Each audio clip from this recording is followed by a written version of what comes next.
यूनानो मिश्र सब मिट गए जहां से, बाकी मगर है अब तक नामो निशा हमारा, कुछ बात है कि हस्ती मिटती नहीं हमारी। हेलो नमस्कार, हमारे शो फिल्मी बस्ती में आपका स्वागत है और मैं हूं आपके साथ तन्वी सिन्हा। आप सोच रहे होंगे कि आज शो की शुरुआत इस लाइन से मैंने क्यों की। तो फ्रेंड्स, ये तो हम सभी ऑब्वियसली जानते हैं कि सभी अपने देश से प्रेम करते हैं, लेकिन पर्सनल लेवल पर कहीं ना कहीं, कभी पढ़ाई के लिए, कभी जॉब के लिए, या कोई ना कोई ऐसे रीजंस आ जाते हैं जिसके कारण हमें अपना देश छोड़ना पड़ता है और हम बाहर चले जाते हैं। एक इसी थीम से जुड़ी मूवी के बारे में आज हम डिस्कस करेंगे।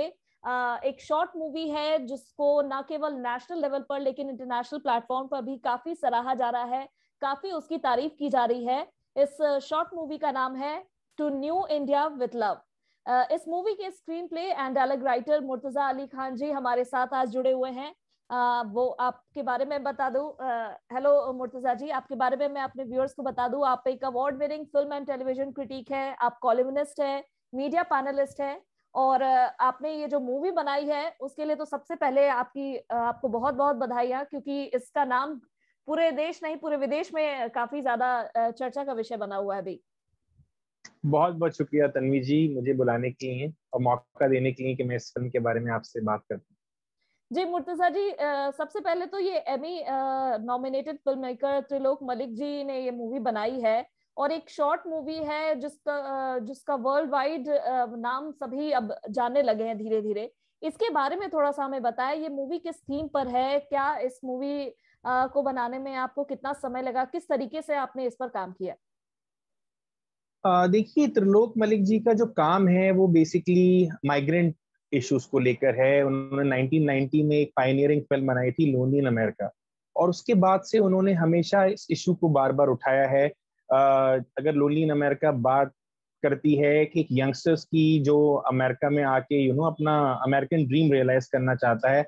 उसके बाद उन्होंने एक फिल्म बनाई थी लवलेस मैरिज करके, जो कि बेसिकली देखती है कि अमेरिकन ड्रीम को आप रियलाइज करने के चक्कर में आपके अपने पर्सनल लाइफ कैसे सफर करने लगती है। जी उसके जी। बाद उन्होंने एक फिल्म बनाई थी पंजाबी फिल्म 2011 में खुशियां, जो कि बात करती है एक सक्सेसफुल कपल की जो कि न्यूयॉर्क में रह रहे हैं, लेकिन उनकी जो फैमिली है वो पंजाब में रहती है। तो जो ये हमारे जो लीड हैं हमारे, वो बेसिकली आर्किटेक्ट है, काफी सक्सेसफुल है, लेकिन एक लॉन्गिंग रहती है उनके हार्ट में अपने पेरेंट्स से जाके मिलने की। और वो जो करियर और जो उनकी पर्सनल लाइफ जो उनकी पीछे छूट गई है, उसके बीच में जो डायलेमा है और जो इंडिया और जो अब्रॉड को लेके एक डाइकोटमी होती है, उसको एक्सप्लोर करती है। उसके बाद उन्होंने एक ऑन गोल्डन ईयर्स भी बनाई थी, जो कि बेसिकली रिटायरमेंट की बात करती है अमेरिकन ड्रीम की। तो ये फिल्म भी उसी से किसी तरह से जुड़ी हुई है। ये फिल्म बात करती है उस थॉट की, उस ब्रेन ड्रेन थ्योरी की, जो हमने अक्सर देखा है कि बहुत सारे जो यंगस्टर्स हैं वो इंडिया के बाहर जाना चाहते हैं और बाहर जाके एजुकेशन या अपने करियर के एवेन्यूज देखना चाहते हैं। लेकिन हमारी फिल्म जो है बेसिकली इस डिबेट को स्टार्ट करती है। हम किसी की साइड नहीं लेते, हम इस डिबेट को ओपन अप करते हैं कि क्या बाहर जाना ही जरूरी है, क्या बाहर जाके ही आप अपना एक सक्सेसफुल करियर बना सकते हैं, या इंडिया में रह के भी आप अपना एक सक्सेसफुल करियर और एक मकाम पा सकते हैं। तो इस डिबेट को हमने एक्सप्लोर किया है बिना किसी का साइड लेते हुए। जी बिल्कुल मुर्तजा जी, और मूवी का काम ही यही होता है कि हमें सोचने पर मजबूर करे। कुछ तो ऐसे डिपिक्शंस होते हैं जो हमारे सोसाइटी में जो है उसको हम दिखाते हैं, कुछ एंटरटेनमेंट के लिए होते हैं, लेकिन ये जो आपने सेक्टर को टच किया है वो मुझे लगता है कि काफी ज्यादा आगे बढ़ेगा। क्योंकि कहीं ना कहीं हम देखते हैं कि जो हमारे यंगस्टर्स हैं या जो भी हमारे नेशनल नेशनल हैं, वो अपने अपॉर्चुनिटीज के लिए हमारे देश को छोड़कर कहीं ना कहीं जाते हैं। तो दोनों तरफ से हम कह सकते हैं कि या तो फॉरेन में ज्यादा अपॉर्चुनिटीज है या तो हमारे इंडिया में कम अपॉर्चुनिटीज है, और इस बैलेंस को अगर या तो हम अपने कंट्री लेवल पर मेंटेन नहीं कर पा रहे हैं तो लोग तो बाहर जाएंगे ही। तो यहाँ पर एज एन इंडिविजुअल को कल्प्रिट जो हम कभी ना कभी बना देते हैं और कहते हैं कि वो हमारा देश छोड़कर चला गया, वो अपने सपनों के पीछे भाग रहा था, तो एक तरह से वो भी कहीं ना कहीं गलत हो जाता है। हम इस तरीके से नहीं कह सकते हैं। आप नहीं, हमें। बिल्कुल बिल्कुल, फिल्म हमारी जज भी नहीं करती है इस तरह के किसी भी इंडिविजुअल को। हमने ये दिखाने की कोशिश करी है, और ये जो मेरे अपने पर्सनल एक्सपीरियंस से भी, क्योंकि मुझे बहुत सारी अपॉर्चुनिटीज मिली बाहर जाने की, लेकिन मैंने चूज जी किया कि नहीं, मैं इंडिया में रहना चाहता हूँ। त्रिलोक जी उस दूसरी साइड पर हैं, जो डायरेक्टर है हमारी फिल्म के। वो एक्चुअली में गए और उन्होंने वहीं पे लाइव जी। तो वो एक जो चॉइस है, वो चॉइस के हम दोनों ऑपोजिट तरह से हैं। और मैंने स्क्रीन प्ले और डायलॉग्स लिखे हैं और वो इसके डायरेक्टर हैं, तो हमारे बीच में एक कांस्टेंट डिबेट चल रही है। तो वो बात करते हैं त्रिलोक जी, जो कि आपको स्क्रीन पे में दिखता भी है, कि जब आप चले जाते हैं तो एक इमोशनल प्राइस रहती है, क्योंकि जब आप एक नई जगह जाते हैं तो वहां आप एक एंकर डालने की कोशिश करते हैं। आप चाहते हैं मैं नई जगह जाऊं और वहां पे जाके पूरी तरह से बस जाऊं, लेकिन उसमें भी आपको बहुत सारे स्ट्रगल्स का सामना करना पड़ता है। वो एंकर डलने में कई बार टाइम लग जाता है, और जब आप एक बार वहां बस जाते हैं, जब आपकी रिटायरमेंट हो जाती है, उसका वक्त आता है जो मैं आपको ऑन गोल्डन ईयर्स का बता रहा था, देन अगेन आप वापस आना चाहते हैं कि मैं वापस अपने घर जाऊं, क्योंकि इमोशनल कनेक्ट तो है। तो इन्हीं चीजों को लेकर एक ये डिबेट है, डायलॉग है, और हम किसी को भी जज नहीं कर रहे, किसी भी पॉइंट ऑफ व्यू के साथ नहीं है, किसी भी पॉइंट ऑफ व्यू के खिलाफ नहीं है। हम सिर्फ एक ऑप्शन दे रहे हैं कि अगर यंगस्टर्स के दिमाग में सिर्फ यही थॉट है कि इंडिया में नहीं हो सकता और बाहर ही जाना पड़ेगा, तो हम जिस न्यू इंडिया को जो रीबिल्ड कर रहे हैं, जो इंडिया को हम इतने साल के बाद, आजादी के 70-75 साल के बाद हम एक न्यू इंडिया जो हम देख रहे हैं, उसकी तरफ कैसे आगे बढ़े। अगर सारे लोग ही बाहर चले जाएंगे, सारे लोग ही छोड़ के चले जाएंगे, तो जो आपने शेर सुनाया कि है कुछ बात की हस्ती मिट्टी नहीं हमारी, या हमने एक जो इंडिया के साथ जो एक हमारी अटैचमेंट है, वो कहीं ना कहीं रह जाएगी। और धीरे धीरे करके जब यहाँ पे लोग ही नहीं रह जाएंगे, तो वही तो देश बनाते हैं। तो वो हम एक्सप्लोर करने की कोशिश कर रहे हैं कि चेस, आप जाना चाहते हैं बाहर, आप जाइए, लेकिन अगर आप बाहर नहीं जाना चाहते, तब भी आप एक सक्सेसफुल करियर यहाँ पे रहते हुए, इंडिया को रीबिल्ड करते हुए हासिल कर सकते हैं अपने लिए। जी मुर्तजा जी, ये प्रोजेक्ट के साथ आप किस तरीके से जुड़े और किस तरीके से पर्सनल लेवल पर आप इसको अपने आप से जोड़ते हैं? तन्वी जी, जैसे मैंने आपको बताया कि मुझे अपने करियर में बहुत सारी अपॉर्चुनिटीज मिली हैं बाहर जाने की। मेरी चॉइस है, मैंने चूज किया कि नहीं, मुझे बाहर नहीं जाना, मुझे इंडिया में ही रहना है। और एक पर्सनल चॉइस थी जो मैंने ली, और मैं इसके लिए पूरी तरह से अपने आप को ओन अप करता हूँ। मेरी जगह कोई और इंडिविजुअल होता तो उसकी पर्सनल चॉइस होती, वो शायद जाना चाहता तो चला जाता। तो जब त्रिलोक सर ने मुझे आइडिया बताया कि वो इस तरह की एक फिल्म है जिसपे काम करना चाह रहे हैं और उसका स्क्रीन पे डेवलप करना चाह रहे हैं, तो मुझे लगा कि ये अपॉर्चुनिटी है कि कहीं ना कहीं जो मेरी अपनी लाइफ है उसको भी मैं एक तरह से सामने रख पाऊँ। और मेरे बहुत सारे दोस्त, इनफैक्ट मेरे 90% जो दोस्त हैं वो सारे विदेश में हैं, कोई यूके में है, कोई यूएस में है, कोई ऑस्ट्रेलिया में है। तो मैं बहुत उन कम दोस्तों में से हूँ जिन्होंने चूज किया इंडिया में रहने के लिए।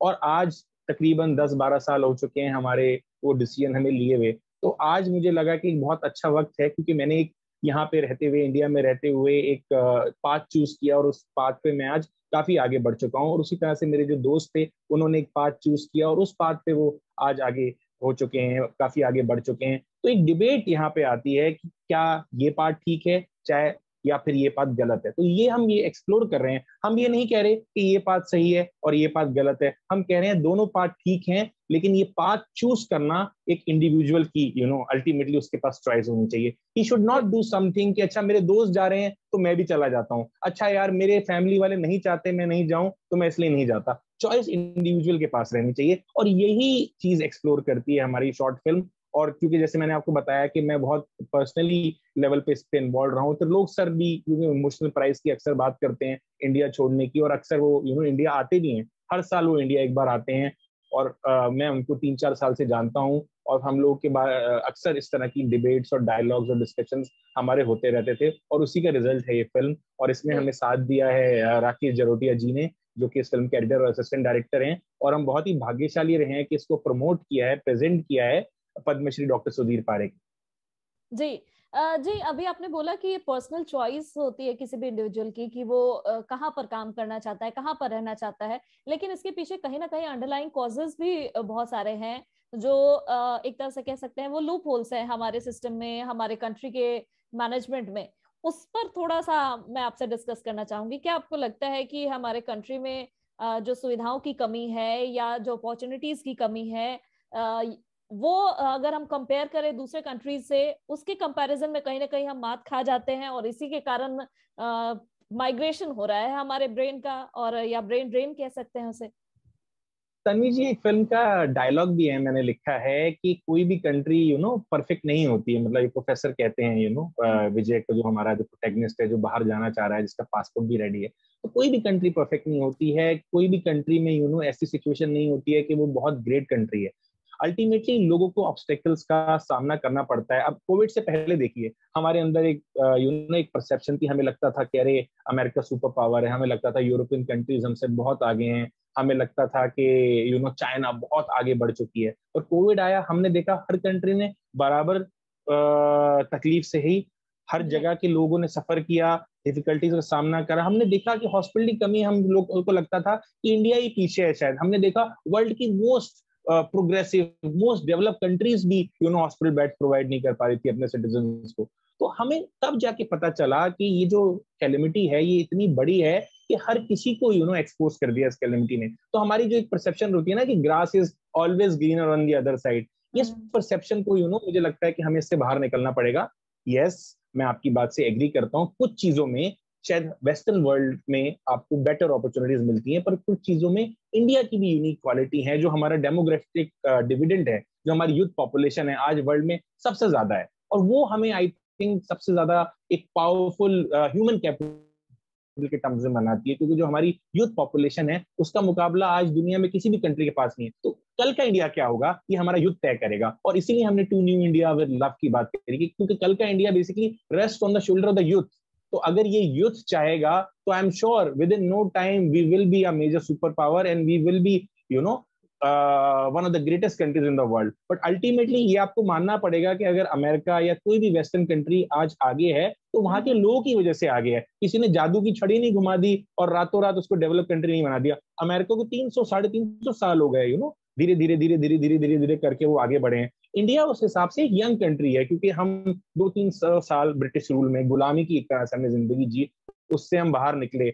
ये मैं अपनी एक आर्टिकल में लिख रहा था कि हमारा जब पहला इलेक्शन था तन्वी जी, तो हम बुलक कार्ट्स में बैठ के वोट देने जाते थे, और आज हम इंटरनेट और ओटीटी की बात कर रहे हैं। तो कई बार हमें पेसिमिस्टिक व्यू भी त्यागना चाहिए और देखना चाहिए कि काम हुआ है इंडिया में भी, इंडिया भी आगे बढ़ा है। यस, हम क्वेश्चन कर सकते हैं कि क्या वेस्टर्न कंट्रीज ज्यादा तेजी से आगे बढ़ी हैं या शायद कहीं ना कहीं कमी रह गई है। हमें जरूर एम्ब्रेस करना चाहिए, अगर कमी रह गई है तो उन कमियों पे काम करने की जरूरत है, और जो भी काम करेगी, जो भी आने वाले दिनों में इंडिया की जो इमेज होगी, जो हमारा शेप होगा, जो हमारा असली दुनिया में मकाम होगी, वो यूथ ही तय करेगा। क्योंकि जो पिछली जनरेशन के लोग थे वो तो अपना काम कर गए और करंट जनरेशन के लोग अपना काम कर रहे हैं, लेकिन फ्यूचर तय करेगा यूथ, और वही लोग हैं जो एक न्यू इंडिया को बिल्ड करेंगे। जी, अभी आपने अपने बातों में एक चीज कहा था कि like grass always look greener on the other side. तो वहां पर एक रोल मुझे लगता है कि उस साइड ऑफ ग्रास का भी कहीं ना कहीं हमारे सोसाइटी में होना चाहिए, क्योंकि वो वहां पर किस तरीके से फील कर रहे हैं, क्या चीजें देख रहे हैं, वो एग्जैक्टली वैसे हम तक नहीं पहुंचाते हैं। वो तो सब कुछ अच्छा बताते हैं, तो यहाँ के लोग ऐसे भी अट्रैक्टेड हो जाते हैं कि फॉरेन जाएंगे, बहुत सारी अपॉर्चुनिटीज मिलेगी। दूसरा ये है कि एक बार वो जब सक्सेसफुल हो जाते हैं बाहर की कंट्रीज में, तो वो वापस मुड़ के देखना नहीं चाहते हैं, या बहुत सारे ऐसे लोग हैं जो कंट्रीब्यूट नहीं करते हैं हमारे जो भी यूथ हैं उनको या समझाने के लिए। तो वहां पर जो भी हमारे एनआरआईज हैं उनका भी रोल तो यहाँ पर कहीं बनता है। देखिए, यही बेसिक एक्सप्लोरेशन है इस फिल्म की कि एनआरआई और इंडियन यूथ, क्योंकि एनआरआईज जो हैं, these are the people, they have the money, they have the human capital, they have the knowledge, they have the know how. और यहाँ पे हम एक और बहुत ही इंटरेस्टिंग गवर्नमेंट की इनिशिएटिव की बात कर रहे हैं, स्टार्टअप इंडिया की। अगर आप स्टार्टअप इंडिया देखें, उसकी वेबसाइट देखें, तो वो एक प्लेटफॉर्म प्रोवाइड कर रहा है कि अगर कोई एंजल इन्वेस्टर है या अगर कोई मेंटर है अपनी सर्विस ऑफर करना चाहता है, से अगर त्रिलोक जी जैसा कोई या प्रोफेसर खन्ना जैसा कोई व्यक्ति है जिसके पास सर्टन नॉलेज है, तो स्टार्टअप इंडिया पे वो बहुत सारे यूथ को गाइड कर सकता है और कर भी रहा है। अगर आप इंडिया के नंबर ऑफ स्टार्टअप्स ही देखेंगे तो they have grown by leaps and bounds. अगर मैं आपको 10 साल पहले के इंडिया पे लेके जाऊं और आज के इंडिया पे लेके जाऊं, तो आज बहुत सारे स्टार्टअप देखने को मिलते हैं। पहले हमें सिर्फ उंगली पे गिन पाते थे, अच्छा फ्लिपकार्ट और एक दो, पर आज बहुत सारे स्टार्टअप देखने को मिल रहे हैं। और स्टार्टअप इंडिया जैसी स्कीम्स जो हैं, या इन्वेस्ट इन इंडिया जैसी स्कीम्स जो हैं, ये बहुत अच्छा रोल प्ले कर रही हैं। तो जो फॉरेन में जो एनआरआईज हैं, मैं आपको मैं अपने पर्सनल एक्सपीरियंस से बता सकता हूँ, क्योंकि मैं बहुत सारे एनआरआईज के टच में भी रहा हूँ और मेरी अक्सर बात होती है। तो वो सारे लोग इंडिया के बारे में केयर जरूर करते हैं, एक इमोशनल कॉर्ड है उनकी इंडिया को लेकर। लेकिन बात यह है, at the end of the day हमारे यूथ को भी इनिशिएटिव लेना पड़ेगा, गवर्नमेंट को भी इनिशिएटिव लेना पड़ेगा। और स्टार्टअप इंडिया एक बहुत अच्छा इनिशिएटिव है जो कि बेसिकली प्लेटफॉर्म प्रोवाइड करता है। कोई एनआरआई अगर कुछ करना चाहता है, हमारे इंडिया के यूथ को गाइड करना चाहता है, तो एक प्लेटफॉर्म होना चाहिए। तो platform can be startup of India, that platform can be may be LinkedIn, कहीं भी एक ऐसा प्लेटफॉर्म होना चाहिए जहां पे आदान प्रदान हो पाए। तो यही हमारी फिल्म दिखा रही है। सिर्फ ऐसा ही नहीं, ये नहीं सिर्फ एफडीआई या इन्वेस्टमेंट्स करके ये जो एनआरआई लोग हैं ये इंडिया की हेल्प नहीं कर सकते, ये अपनी नॉलेज और जो इनका एक्सपीरियंस है उसको शेयर करके भी नर्चर कर सकते हैं, ग्रूम कर सकते हैं, मेंटर कर सकते हैं यूथ ऑफ इंडिया। जी बिल्कुल। मुझे लगता है कि ये जो शॉर्ट फिल्म बनी है ये एक बहुत बड़ा मतलब लाइक थॉट प्रोसेस को भी ओपन करती है, सोचने को भी लोगों को जी मजबूर जी करेगी कि किस तरीके से हम इन सभी चीजों को ठीक कर सकते हैं, सिस्टम में कैसे इंप्रूवमेंट ला सकते हैं। और उम्मीद है मुझे कि मूवी जो भी देखेगा उसे बहुत पसंद आने वाली है। आप मुझे बता दें कि हम किस किस प्लेटफॉर्म पर आपकी ये शॉर्ट मूवी देख सकते हैं।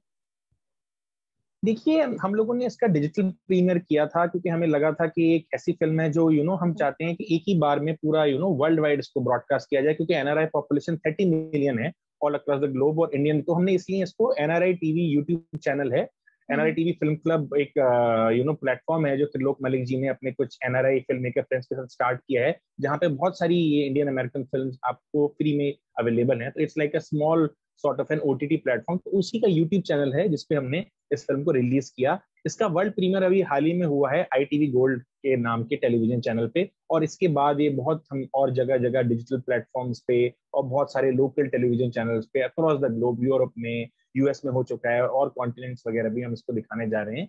लेकिन अभी अगर आप फिलहाल के लिए ये NRI टीवी फिल्म क्लब के यूट्यूब चैनल पे अवेलेबल है, वहां आप देख सकते हैं। और मेरी आपसे यही गुजारिश है, आप अगर फिल्म देखें तो जरूर अपना कमेंट छोड़िए और आपको जो भी व्यूज हैं जरूर शेयर कीजिए, ताकि हमें इस डिबेट को आगे ले जाने में मदद मिले। जी बिल्कुल। मुझे लगता है कि हमारे व्यूअर्स जितने हैं वो जरूर इस शॉर्ट मूवी को देखना पसंद करेंगे। और यूथ को तो मुझे लगता है स्पेशली ये मूवी देखनी ही चाहिए, क्योंकि उन्हें भी समझ में आएगा कि किस तरीके से हम कुछ और भी अपॉर्चुनिटीज देख सकते हैं, हमारे कंट्री में जो चीजें हैं उसको किस तरीके से हम आगे लेकर जा सकते हैं। ना केवल सिर्फ वेस्टर्न वर्ल्ड के पीछे पीछे हमें भागने की जरूरत है, बहुत सारी ऐसी चीजें हैं जो हमारे देश में है। और NRI जितने भी लोग हैं वो आपने भी बताया और हमने भी देखा है कि कहीं ना कहीं अपने लेवल से वो कंट्रीब्यूट तो करते ही हैं। चीजों को थोड़ी सी समझने की जरूरत है। आपने तमाम बातें हमसे की और अपने शॉर्ट मूवी के बारे में बताया, उसके लिए मुर्तजा जी आपका बहुत बहुत धन्यवाद। और मैं एक बार फिर से अपने व्यूअर से कहना चाहूंगी कि आप इस शॉर्ट मूवी को जरूर देखें, और अगर आपको ये इंटरव्यू पसंद आया हो तो इसे लाइक और शेयर जरूर करें, कमेंट करें और हमारे चैनल को सब्सक्राइब करना ना भूलें। Thank you so much.